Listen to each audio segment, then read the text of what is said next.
Wow, ang saya. Nakuha na niya yung 75 pesos niya nung ginamit niya yung aking unique referral code from Cbank, which is March 26. Ang usual kasi na referral code na makukuha pag ginamit mo yung Cbank referral code is 50 pesos. That is usual. Pero dahil we have a Cbank collaboration and partnership, mas mataas talaga sa usual na referral code. Kaya makukuha mo yung 75 pesos. Pero makukuha mo yung 75 pesos kapag nag-deposit ka ng 1,000 pesos for 3 days.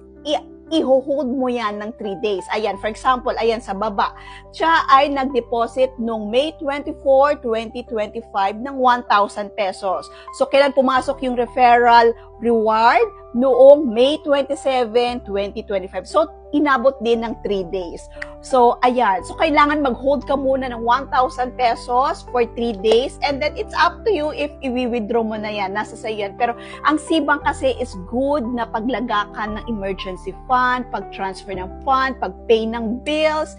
Napakaganda gamitin itong digital bank na to na Cbank.